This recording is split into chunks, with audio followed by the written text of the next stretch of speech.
Punjab national bank কর্তৃপক্ষের অমানবিক গাফলতির ফলে বৃদ্ধ বিধবা মহিলা ৩ বছর ধরে পারিবারিক পেনশন পাওয়া থেকে বঞ্চিত। ঘটনার পরিপ্রেক্ষিতে হাইকোর্টে মামলা হলে অবশেষে হাইকোর্ট থেকে ওই বিধবা মহিলাকে অবিলম্বে পেনশন প্রদান করার জন্য নির্দেশ দিল। গোমতী জেলার উদয়পুর নিবাসী ললিত মোহন গোস্বামী ত্রিপুরা সরকারের পিডব্লিউডি দপ্তরে চতুর্থ শ্রেণীর কর্মী হিসেবে নিয়োজিত ছিলেন। 2006 সালে 1 মার্চ চাকরি থেকে তিনি অবসর গ্রহণ করার পর ললিত মোহন গোস্বামীর নামে তার পেনশন বুক ইস্যু হয়। এই পেনশন বইটির নম্বর প্যান 2 TRP SSUP 6806 এবং ওই পেনশন বুক মূলে তৎকালীন ইউভিআই উদয়পুর শাখায় স্বামী স্ত্রী ললিত গোস্বামী এবং গীতা গোস্বামী 2006 সালের 28 মার্চ যৌথ নামে একটি অ্যাকাউন্ট খোলেন। অ্যাকাউন্ট নম্বর ছিল 0462015792। এই নম্বরে নিয়মিতভাবে ললিত বাবু তার মাসিক পেনশন তুলতেন। টাকা তোলার প্রথা ছিল হয় ললিত বাবু নয় তার স্ত্রী টাকা তোলার অধিকারী। এখানে উল্লেখযোগ্য ললিত বাবুর পুরো নাম ললিত মোহন গোস্বামী হওয়া সত্ত্বেও কর্মরত দফতর ছাড়া আত্মীয় স্বজন বন্ধু মহল এবং পাড়ায় তিনি ললিত গোস্বামী নামেই সর্বাধিক পরিচিত ছিলেন। তার Aadhaar card, PAN card, ration card, voter ID card, marriage registration certificate ইত্যাদিতেও ললিত গোস্বামীর নামটি নথিভুক্ত হয়। ললিত গোস্বামী জীবিত অবস্থাতেই 2013 সালের 6 সেপ্টেম্বর অ্যাফিডেভিটের মূলে অফিসে অবগত করান যে ললিত মোহন গোস্বামী এবং ললিত গোস্বামী একই ব্যক্তি। পরবর্তী সময় 2021 সনে ইউভিআই ব্যাংক পাঞ্জাব ন্যাশনাল ব্যাংকের সাথে একত্রীভূত হয়। দুই ব্যাংক একত্রীকরণ হওয়ার পরেও ললিত বাবুদের যৌথ অ্যাকাউন্ট নম্বর ও নামের কোনরূপ পরিবর্তন হয় নাই। কিন্তু আশ্চর্যের বিষয়, বিগত 2022 সনের 29শে মে ললিত গোস্বামীর মৃত্যুর পর তার বিধবা স্ত্রী গীতা গোস্বামীর স্বামীর ডেথ সার্টিফিকেট ও প্রয়োজনীয় কাগজপত্র ব্যাংকে জমা দিয়ে পারিবারিক পেনশন প্রদানের দাবি করলে অনেক তালবাহানা করার পর পাঞ্জাব ন্যাশনাল ব্যাংক শাখা অফিসে তাকে জানায় পেনশন বুকের সাথে ডেথ সার্টিফিকেটের নামের সাথে গড়মিল রয়েছে। ব্যাংক কর্তৃপক্ষ তার নামে পারিবারিক পেনশন দিতে অক্ষম, অথচ পেনশন বুক ললিত মোহন গোস্বামী নামে থাকা সত্ত্বেও তার ব্যাংক অ্যাকাউন্ট ললিত গোস্বামীর নামে ছিল। তৎসঙ্গে দীর্ঘ 16 বছর যাবৎ নিয়মিতভাবে ব্যাংক কর্তৃপক্ষ ললিত গোস্বামী নামে পেনশন প্রদান করেছিল। গত 2025 সালের 6 জানুয়ারি ললিত গোস্বামীর স্ত্রী গীতা গোস্বামী তার পারিবারিক পেনশন প্রদানের পুনরায় বিবেচনার জন্য আরও একটি আবেদনপত্র দাখিল করেন। কিন্তু যুক্তিসঙ্গত সময় পর্যন্ত অপেক্ষা করার পরও কোনো রকম সদুত্তর না পাওয়ায় বৃদ্ধা প্রবীণা গীতা গোস্বামী 2025 সালের 22 এপ্রিল ত্রিপুরা হাইকোর্টে একটি রিট পিটিশন দায়ের করেন। চলতি বছরের 1 মে মাননীয় বিচারপতি অমরনাথ গৌর মামলাটি শুনানি ক্রমে পাঞ্জাব ন্যাশনাল ব্যাংক উদয়পুর শাখার ব্রাঞ্চ ম্যানেজারকে 2025 সালের 6 জানুয়ারি আবেদনকারীর আবেদন অনুসারে রায়দানের কপি পাওয়ার 1 মাসের মধ্যে পারিবারিক পেনশন দিয়ে দেওয়ার জন্য আদেশ দেন।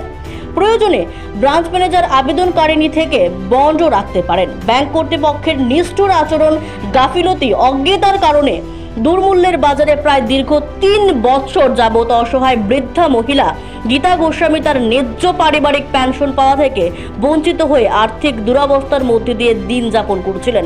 অবশেষে হাইকোর্টের রায়ে তিনি স্বস্তি পেলেন।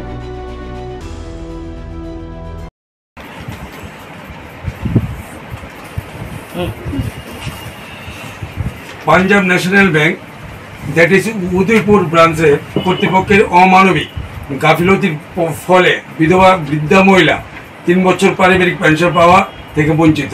এলো হেডলাইনে, কারণ এইটা নিয়ে একটা মামলা হয়েছে ত্রিপুরা হাইকোর্টের গোমতী জেলার উদয়পুর 6 গড়িয়া উত্তর মহারানী নিবাসী জৈনিক ললিত মোহন গোস্বামী ত্রিপুরা সরকারি পিডব্লিউডি RNB দপ্তরে সিনিয়র হেল্পার পদে কর্মরত থাকিয়া চাকরির বয়সীমা অতিক্রম এর 1 মার্চ 2006 সনের অবসর গ্রহণ করার পর ললিত মোহন গোস্বামীর নামে পেনশন বুক ইস্যু করা হয়, যার নাম্বার সাসেন্সাস এবং ওই পেনশন বুকে মূল তৎকালীন ইউবিআই ব্যাংকের উদয়পুর শাখায় স্বামী স্ত্রী ললিত গোস্বামী ও গীতা গোস্বামী 28 মার্চ 2006 তারিখে যৌথ নামে একটি SBI অ্যাকাউন্ট খুলে নিয়মিতভাবে তাদের মাসিক পেনশন তুলতেন। টাকা তোলার প্রথা ছিল আইদার অর সার্ভাইভার। এখন উল্লেখযোগ্য যে পুরো নাম ললিত মোহন গোস্বামী হওয়া সত্ত্বেও কর্মরত দপ্তর ছাড়া আত্মীয় স্বজন বন্ধু বান্ধব ও পাড়ায় তিনি ললিত গোস্বামী নামে সর্বাধিক পরিচিত ছিলেন। তার Aadhaar card, PAN card, ration card, voter ID card, marriage registration certificate ইত্যাদি ললিত গোস্বামী নামেই নথিভুক্ত হয়। ললিত গোস্বামী জীবিত অবস্থায় 6 সেপ্টেম্বর 2013 তারিখের এফিডেভিটের দ্বারা সম্পর্কিত বিভিন্ন অফিসে অবগত করেন যে ললিত মোহন গোস্বামী ও ললিত গোস্বামী একই ব্যক্তি। পরবর্তী সময় 2021 সনে UBI bank, Punjab national bank এর সাথে একত্রীকরণ হওয়ার পরেও এখন নম্বর ও নামের কোনো পরিবর্তন হয় নাই। কিন্তু আশ্চর্য বিষয় এই যে বিগত 29শে মে 2012 সালে ললিত গোস্বামী মৃত্যুর পর তার বিধবা স্ত্রী শ্রীমতী গীতা গোস্বামী স্বামীর ডেথ সার্টিফিকেট ও প্রয়োজনীয় কাগজপত্র ব্যাংকে জমা দেওয়া পারিবারিক পেনশন প্রদানের দাবি করিলে অনেক তাল বাহানা করার পর পাঞ্জাব ন্যাশনাল ব্যাংক অফিস থেকে জানান যে পেনশন বুক এর সাথে ডেথ সার্টিফিকেটের নামের সাথে গরমিল হওয়ায় ব্যাংক কর্তৃপক্ষ তার নামে পারিবারিক পেনশন দিতে অক্ষম। অথচ পেনশন বুক ললিত মোহন গোস্বামী নামে থাকা সত্ত্বেও তার ব্যাংকে এখন ললিত গোস্বামী নামে ছিল। তৎসত্ত্বেও দীর্ঘ 16 বছর যাবৎ নিয়মিতভাবে ব্যাংক কর্তৃপক্ষ ললিত গোস্বামী নামেই পেনশন প্রদান করছিলেন। গত 6 জানুয়ারি 2025 তারিখে ওনার স্ত্রী শ্রীমতী গীতা গোস্বামী তার পারিবারিক পেনশন প্রদানের পুনরায় বিবেচনার জন্য আরেকটি আবেদনপত্র দাখিল করেন, কিন্তু যুক্তিসঙ্গত সময় পর্যন্ত অপেক্ষা করার পরে কোনো রকম সদস্য না পাওয়ার বৃদ্ধা প্রবীণতার নাগরিক শ্রীমতী গীতা গোস্বামী 22 এপ্রিল 2025 তারিখে মাননীয় ত্রিপুরা হাইকোর্টে একটি রিট পিটিশন দাখিল করেন।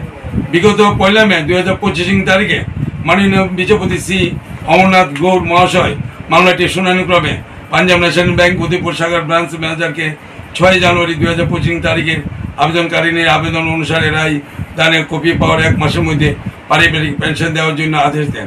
প্রয়োজনীয় ব্রাঞ্চ ম্যানেজারকে আবেদনকারীর পক্ষে ইনডেমনিটি বন্ধ রাখতে পারে। ব্যাংক কর্তৃপক্ষের নিষ্ঠুর আচরণ, গাফিলতি ও অজ্ঞতা কারণে দুর্মূল্য বাজারে প্রায় দীর্ঘ 3 বছর যাবৎ অসহায় বিধবা মহিলা শ্রীমতী গীতা গোস্বামী তার ন্যায্য পারিবারিক পেনশন পাওয়ার থেকে বঞ্চিত হয় ওই আর্থিক দুরবস্থার মধ্যে দিয়ে দিন যাপন করছিলেন। এই একটা মামলাতে রীতিমতো সাংঘাতিক ব্যাপার হয়েছে। 3 বছরে এই মহিলা ঘরে ঘরে গেছেন, অনেকের কাছে গেছেন বুদ্ধির জন্য, কেউ ওনাকে সব উত্তর দেয়নি। শুধু ব্যাংকে ভিতরে 3 বছর যাবৎ যাচ্ছেন আসছেন যাচ্ছে, আর 3 বছর এই মহিলাটা কীভাবে চলছে কারো কোনো এনে বুক খেয়ে নেই। আর ব্যাংক অফিসাররা গেলে বলে আমরা হেড অফিসে পাঠাইছি, এইভাবে 3 বছর যাবৎ চলছে। তারপরে আমরা বাধ্য হয়ে হাইকোর্টে গেলাম। হাইকোর্টে প্রথম দিনে ফুল হিয়ারিংয়ে সেই ব্যাপারে গ্রান্ট করে দিয়েছে এবং মহিলা এবং পেনশন রেগুলার পাবে এবং বেঁচে থাকতে পারবেন উনি।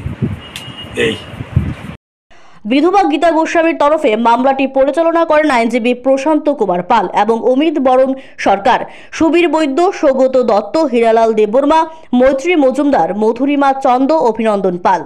Bureau report, Asian Times.